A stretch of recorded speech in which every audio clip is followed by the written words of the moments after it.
Assalomu alaykum. Hafta davomida O'zbekiston iste'molchilar huquqlarini himoya qilish jamiyatlari federatsiyasi faoliyatida bo'lib o'tgan yangiliklar haqida Iste'mol Digest orqali xabar qilamiz. Qoraqalpog'iston Respublikasi Nukus dehqon bozori sanitariyasi kimni qiziqtiradi? Sifatsiz fast food va nazoratsiz faoliyat. Bugungi kunda aholi salomatligi va iste'mol madaniyati eng muhim masalalardan biri bo'lib qolmoqda.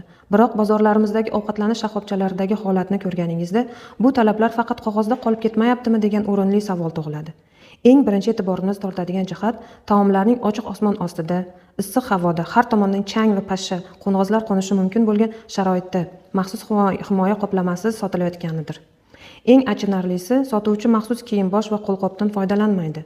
U tayyor taomni ham, pulni ham bir qo'li bilan ushlaydi. Bu esa turli kasalliklarning tarqalishi uchun to'g'ridan-to'g'ri sharoit yaratadi.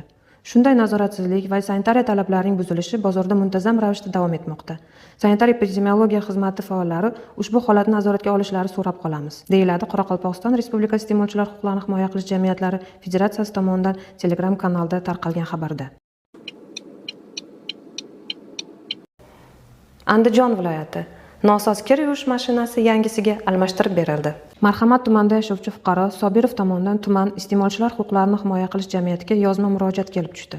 Murojaatda u 2026-yil 18-may kuni tumandagi maishiy texnika savdosi bilan shug'ullanuvchi savdo do'konidan 5.500.000 so'm evaziga xarid qilgan Samsung rusumli kir yuvish mashinasidan foydalanish jarayonida nuqsonlar aniqlanganligi ma'lum qilgan. Murojaat yuzasidan olib borilgan o'rganishlar davomida sotuvchiga amaldagi qonunchilik talablari, iste'molchining nuqsonli mahsulot bo'yicha huquqlari hamda sotuvchining majburiyatlari batafsil tushuntirildi. Natijada nuqsonli kir yuvish mashinasi servis markaziga qaytarilib, uning o'rniga yangi, soz holatdagi, shu rusumdagi kir yuvish mashinasi iste'molchiga topshirildi. Farg'ona viloyati sifatsiz karam urug'i. Iste'molchi haq-huquqi qanday himoya qilindi? Iste'molchi BA Federatsiyaning 1091 qisqa raqamli ishonch telefoni orqali murojaat qilib, 2026-yil fevral oyida urug'chilik mahsulotlari bilan savdo qiluvchi do'kondan karam urug'i mahsuloti xarid qilgani, ammo sifatsiz chiqqani sababli zarar ko'rganligini ma'lum qildi. Murojaat asosida Oltiariq tuman iste'molchilar huquqlarini himoya qilish jamiyatlari tomonidan o'rganish ishlari olib borildi. O'rganishlar davomida sotuvchi tomonidan muzokaralar o'tkazildi. Natijada sotuvchi tomonidan iste'molchining e'tirozini asosli deb topdi va sifatsiz mahsulot uchun to'langan 1.300.000 so'm mablag'i qaytarilishiga rozilik bildirdi. Jizzax viloyati sifatsiz iPhone va topilgan imkon. Jizzax shahar iste'molchilar huquqlarini himoya qilish jamiyatining ishonch telefoniga fuqaro NX tomonidan murojaat kelib tushdi. Unga ko'ra fuqaro Jizzax shahridagi Zebo savdo markazida joylashgan do'kondan 23 million so'mga iPhone rusumli telefon xarid qilgani, ammo telefon bir hafta o'tmay kodlanib qolganligi sababli undan foydalana olmayotganini ma'lum qildi. Muammo hal bo'lmagach, iste'molchi Jizzax shahri jamiyatiga murojaat qilishga majbur bo'lgan. Murojaat mutaxassislar, tadbirkor va arizachi o'rtasida atroflicha o'rganilib, iste'molchining qonuniy huquqlari tiklandi. Tadbirkor tomonidan sifatida muammo kuzatilgan telefon o'rniga iste'molchiga soz telefon almashtirib berildi. Navoiy viloyati muzlatkich uchun to'langan 13 million so'm pul mablag'i iste'molchiga qaytarildi. Tomdi tumanida yashovchi fuqaro ME tuman iste'molchilar huquqlarini himoya qilish jamiyatiga murojaat qilib, qariyb 13 million so'm evaziga sotib olgan muzlatkich xarid qilganidan atigi 2 kun o'tib nosoz holatga kelib, ishlamay qolganligini bildirgan.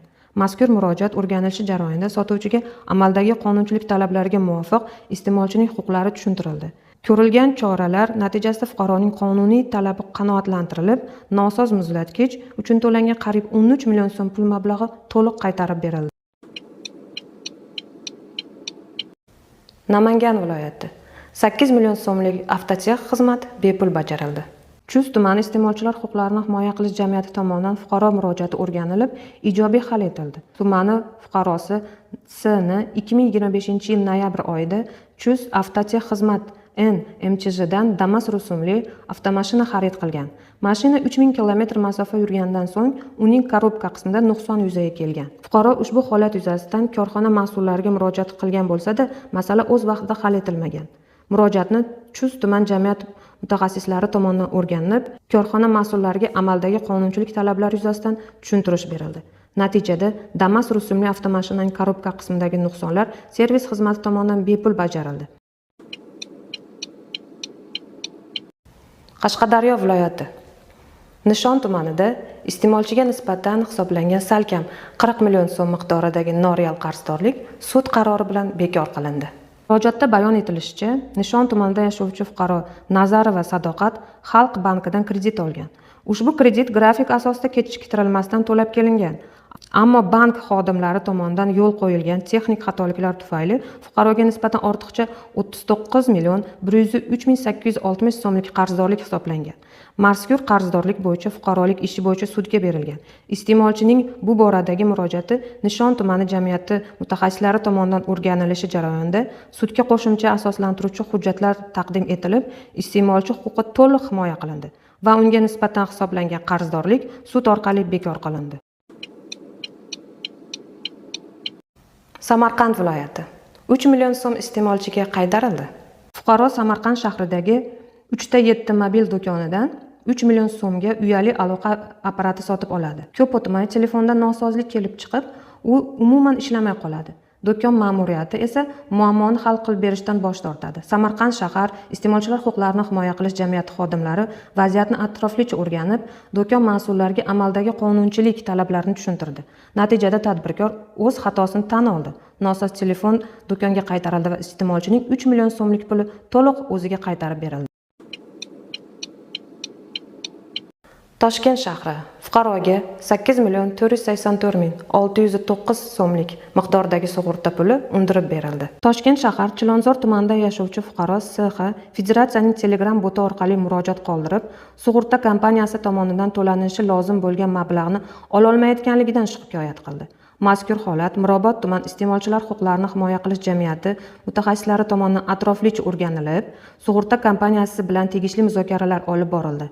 O'rganishlar natijasida fuqaroning talabi asosli ekanligi aniqlanib, ko'rilgan amaliy chora-tadbirlar natijasida My Insurance sug'urta kompaniyasidan fuqaro SX foydasiga 8 million 484 ming 609 so'mlik miqdordagi sug'urta to'lovi undirib berildi. Toshkent viloyati har bir murojaat ortida inson taqdiri yotadi. Parket tumanida yashovchi fuqaroning maishiy texnika bilan bog'liq murojaati Yuqori Chirchiq tumani iste'molchilar huquqlarini himoya qilish jamiyati tomonidan joyga chiqqan holda o'rganildi. Mutaxassislar iste'molchi bilan bevosita uchrashib, muammoning asl sabablarini aniqladi hamda sotuvchi bilan muzokaralar olib bordi. O'rganishlar natijasida iste'molchining e'tirozi asosli deb topildi va muammo ijobiy hal etildi. Fuqaroning qonuniy manfaatlari tiklanib, murojaatda ko'tarilgan masala o'z yechimini topdi. Buxoro viloyati maktabgacha ta'limda sifat va xavfsizlik ustuvor vazifa. G'ijduvon tumani maktabgacha va maktab ta'limi bo'limida G'ijduvon tuman iste'molchilar huquqlarini himoya qilish mas'ullari ishtirokida tumandagi davlat maktabgacha ta'lim tashkilotlari direktorlari bilan muhim yig'ilish o'tkazildi. Yig'ilish davomida maktabda ta'lim muassasalarida tarbiyalanuvchilar uchun yaratilgan shart-sharoitlar, oziq-ovqat mahsulotlari sifati va xavfsizligi, iste'molchilar huquqlarini himoya qilishga oid me'yoriy hujjatlar ijrosi hamda sanitariya-gigiyena talablariga rioya etish masalalari atroflicha muhokama qilindi. Shuningdek, sohada olib borilayotgan ishlar samaradorligini oshirish, ta'lim tashkilotlarida qonunchilik talablariga qat'iy rioya etish hamda idoralararo hamkorlikni yanada kuchaytirish yuzasidan ustuvor vazifalar belgilab olindi. Surxondaryo viloyati 4 million 800 ming so'mlik muammo hal bo'ldi. Ma'lum bo'lishicha, fuqaro Uzun tumanida faoliyat yurituvchi Texnomakon savdo do'konidan farzandi uchun 4 million 800 ming so'mlik qiymatidagi bolalar elektron mashinasini xarid qilgan. Biroq mahsulotdan foydalanish jarayonida unda nosozlik borligi, ya'ni belgilangan tartibda ishlamasligi aniqlangan va bu iste'molchining haqli e'tiroziga sabab bo'lgan. Masala Uzun tuman iste'molchilar huquqlarini himoya qilish jamiyati tomonidan o'rganilib, iste'molchi foydasiga hal etildi. Natijada fuqaro tomonidan 4 million 800 ming so'mga xarid qilingan nosoz bolalar elektron mashinasi savdo do'koni tomonidan yangisiga almashtirib berildi. Shu tariqa iste'molchining qonuniy talabi qanoatlantirib, uning buzilgan huquqlari tiklandi. Sizlarga yetkazmoqchi bo'lgan sohadagi xabar va yangiliklarimiz hozircha shulardan iborat edi. Bizni ijtimoiy tarmoqlarimiz orqali kuzatishda davom eting va bizga obuna bo'ling.